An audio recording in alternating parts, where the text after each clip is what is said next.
What's going on, moviegoers? If you're new to the channel, my name is Christian. Welcome to SeaWorld Productions. You guys, we officially have our brand new director for Captain Marvel 2, Nia DaCosta. Now, she is fairly new. Her filmography is kind of short. I'm kind of surprised Marvel Studios really, took a gamble on Nia DaCosta for her to helm the next Captain Marvel movie. And I'm also happy that they didn't go back and snag the first two directors who directed the first film. I think it was Ryan Fleck and Anna Bourdain.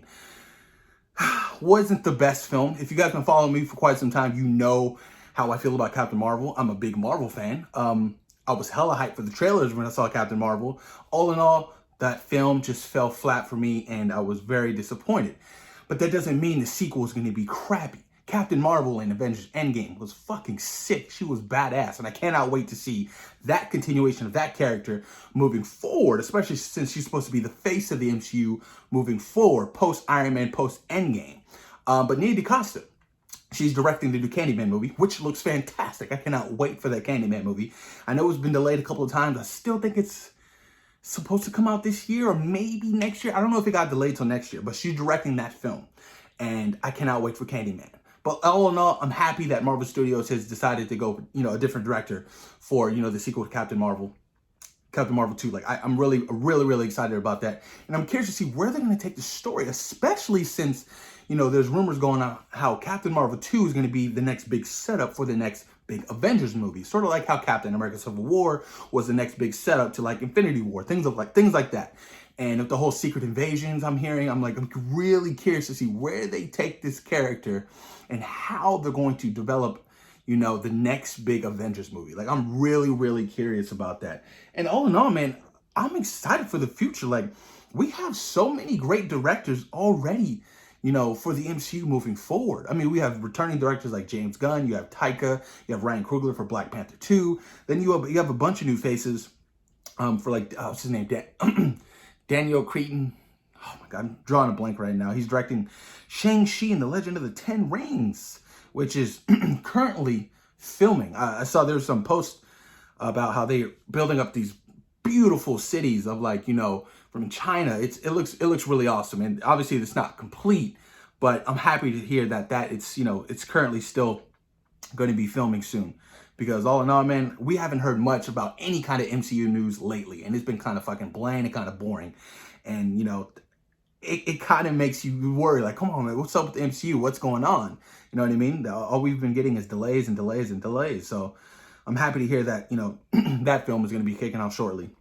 And then you have Kate Shortland, who's going to be directing Black Widow. Don't know if that's still going to hit that November release date. Dustin Daniel Cretton, he's directing Shang-Chi and the Legend of the Ten Rings. And you have John Watts returning for Spider-Man 3. And you have Chloe Zhao for The Eternals. Then you have Peyton Reed for Ant-Man 3. James Gunn for Guardians of the Galaxy 2. And you have Sam Raimi, who's joining the crew now for Doctor Strange in the Multiverse of Madness. So the future looks bright. I mean, Marvel does a great job with casting, but they're really underrated when they're, they snag their directors. I mean, look at the Russo brothers. The Russo brothers came from television. They did television and then hopped over to the Winter Soldier. And we all know how great the Winter Soldier was. And they went on to do Civil War, Infinity War, and Endgame. And they're going to be coming back for the next big Avengers movie. I'm calling it right now. They're going to be taking some time off because after doing, Infinity War and Endgame back to back, that shit must have been really exhausting. And they need a break. I mean, they deserve a break. Let's keep it real. But yeah, like I said, I'm excited for Captain Marvel 2. I'm curious to see where they're going to take the story. I want it to be really amplified. I want it to be much bigger than the first film was. Obviously, the first film was an origin story, and I get that. An origin story and a prequel. So I'm expecting big things from this next Captain Marvel movie. It made $1 billion at the box office. It wasn't a flop.